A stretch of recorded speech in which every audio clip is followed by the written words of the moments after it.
विधानसभा चुनाव को लेकर एनडीए में सीटों का बंटवारा हो गया है। कल बीजेपी ने पहले उम्मीदवारों की लिस्ट जारी की थी, तो आज जेडीयू ने 57 उम्मीदवारों की लिस्ट जारी की है। मोकामा से अनंत सिंह, नालंदा से श्रवण कुमार को टिकट मिला है। वहीं सराय रंजन से विजय कुमार चौधरी और महनार से उमेश सिंह कुशवाहा चुनाव लड़ेंगे। पार्टी के इन नामों के साथ अपनी चुनाव रणनीति को भी पुख्ता किया है।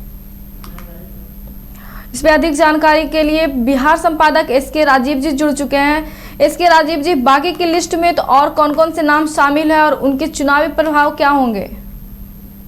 देखिए, दरअसल में नीतीश कुमार के स्वीकृति के बाद जो है वो प्रथम चरण की सूची जेडीयू के द्वारा जारी कर दी गई है, जिसमें कि कुल 57 जगहों की जो है वो सूची जारी की गई है। आलमनगर की अगर बात करें तो मधेपुरा में आलमनगर है, वो नरेंद्र नारायण यादव वहाँ कई टर्म से लगातार विधायक रहे हैं, मंत्री भी रहे हैं नीतीश सरकार में, तो उनको टिकट दिया गया है। बिहारीगंज से निरंजन कुमार मेहता जो कि अभी निवर्तमान विधायक हैं, उनको दिया गया है। सिंहेश्वर से रमेश ऋषिदेव अभी भी वो विधायक हैं। मधेपुरा से कविता साहा हैं, ये नई कैंडिडेट हैं जिनको उतारा गया है। सोनबरसा से रत्न सादा अभी मंत्री हैं। महेश से गुंजेश्वर साहब भी विधायक हैं। कुशेश्वर स्थान से अतिरेक कुमार, इनको नया उम्मीदवार बनाया गया है। बेनीपुर से विजय कुमार चौधरी, दरभंगा से ईश्वर मंडल, बहादुरपुर से मदन सहनी अभी मंत्री हैं। गया घाट से कोमल सिंह, ये बेसिकली कोमल सिंह की माँ जो है बीना सिंह, वो एलजेपी में चिराग पासवान की पार्टी में है, और तो कोमल सिंह को यहाँ से उम्मीदवार बनाया गया है। बहुत लंबे समय से तैयारी कर रही थी। मीनापुर से अजय कुशवाहा को, सकरा से आदित्य कुमार को, कांटी से अजीत कुमार पहले जेडीयू कोटे में मंत्री हुआ करते थे, बीच में बीजेपी के साथ चले गए थे, लेकिन बीजेपी से सीट का एडजस्टमेंट जो है वो यहाँ किया गया है, तो अजीत कुमार को कांटी से दिया गया है। कुजाकोट से अमरेंद्र कुमार पांडे को दिया गया, अभी विधायक हैं वो। भोरे से जो है जो कि एससी सीट है, वो वहां से सुनील कुमार को बनाया गया है, जो कि अभी मंत्री है बिहार सरकार में। हथुआ से रामसेवक सिंह, बरौली से मंजीत सिंह को बनाया गया है। अभी वो आपको एक आयोग के मेंबर थे, वहां से उन्होंने इस्तीफा दिया, उनको बरौली दिया गया है। जीरादेई से भीष्म कुशवाहा को दिया गया है। रघुनाथपुर से विकास कुमार सिंह उर्फ जीसू सिंह को दिया गया है। बरैया से इंद्रदेव पटेल को दिया गया है। महाराजगंज से हेमनारायण शाह, एकमा से धूमल सिंह मांझी, रणधीर सिंह परसा, रणधीर सिंह जो है वो आपको प्रभुनाथ सिंह के बेटे हैं, उनको मांझी से दिया गया है। वैशाली से सिद्धार्थ लाल पटेल को दिया गया है। तो कुल मिलाकर के आप यह कह सकते हैं कि 57 सूची जो जारी की गई है, मोकामा से अनंत सिंह, फुलवारी से श्याम रजक को, फिर से बीच में श्याम रजक आरजेडी के साथ चले गए थे, लेकिन फिर आ गए तो उनको दिया गया है। मसौडी में अरुण मांझी जो कि पहले भी जेडीयू के साथ रहे हैं। संदेश से आपको राधा चरण शाह को दिया गया है, वो अरुण यादव के बेटे के खिलाफ लड़ेंगे। जगदीशपुर से श्री भगवान सिंह कुशवाहा को दिया गया, अभी एमएलसी हैं। डुमराव से राहुल सिंह को दिया गया है। राजपुर यानी कि जो एससी सीट है, वहां से संतोष कुमार निराला को दिया गया है। हिलसा से कृष्ण मुरारी शरण को दिया गया है।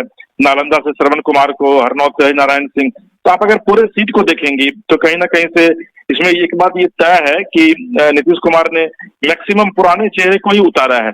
और जो सबसे दिलचस्प है कि राजगीर जो है वो चिराग पासवान के खाते में गई थी, लेकिन राजगीर में भी जो है वो कौशल किशोर को वहां से टिकट दिया गया है, यानी कि राजगीर में भी जेडीयू ने अपने उम्मीदवार को उतारा है, जबकि यह सीट जो है वो चिराग पासवान को दी गई थी गठबंधन में। तो कई ऐसी सीटें देखने को मिल रही है जो कि पहले चिराग पासवान को दी गई थी, लेकिन अभी फिलहाल जो है वह जेडीयू की तरफ से भी सूची जारी की गई है, क्योंकि अभी चिराग पासवान की तरफ से सूची जारी नहीं की गई है। तो ये भी अब बड़ा दिलचस्प होगा देखना कि चिराग पासवान जो सूची जारी करते हैं तो वो आखिर क्या करते हैं। लेकिन इतना तय है कि बीजेपी के बाद एनडीए में कल आप देखे होंगे कि देर शाम जीतन मांझी ने ये दिवस सूची जारी की थी, और अब चंद मिनट पहले है जो वो जेडीयू ने भी 57 प्रत्याशियों की सूची जारी कर दी है। जी अनुराधा, पहले लिस्ट में ही कई दिग्गजों के नाम भी शामिल है। कितनी पुख्ता राजनीति नजर आ रही है जेडीयू की यहाँ पे? नहीं, देखिए, निश्चित तौर पर जो मैंने आपको बताया अनुराधा कि जितने भी जो सूची जो जारी की गई है उसमें मैक्सिमम जो उम्मीदवार हैं वो आपको पहले से जेडीयू कोटे से अभी बिहार सरकार में निवर्तमान मंत्री हैं या फिर विधायक हैं। कुछ सीटों पर जो है वह नया चेहरा उतारा गया है, जैसे कि मधेपुरा से कविता साहा को टिकट दिया गया है, तो ये बिल्कुल ही नया चेहरा है। कुशेश्वर स्थान से जो है वो अतिरेक कुमार को दिया गया है, ये नया चेहरा है।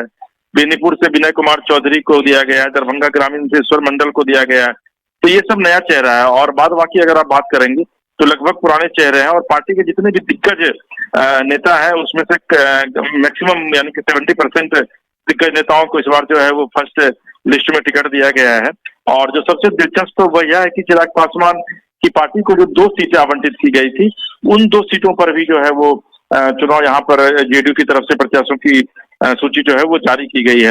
तो जेडीयू और बीजेपी ने अपनी तरफ से प्रत्याशियों की सूची जारी कर दी है। अब जो है वह कहीं ना कहीं से चिराग पासवान और उपेंद्र कुशवाहा ने भी 6 सीट पर तो सूची अपनी जारी कर ही दी थी। एक चिराग पासवान की पार्टी जो है वो बची हुई है, और चिराग पासवान की पार्टी मुझे लगता है कि आज देर शाम तक अपनी सूची जो है वो जारी कर देगी। जी बहुत बहुत धन्यवाद इसके राजीव जी तमाम जानकारी के लिए।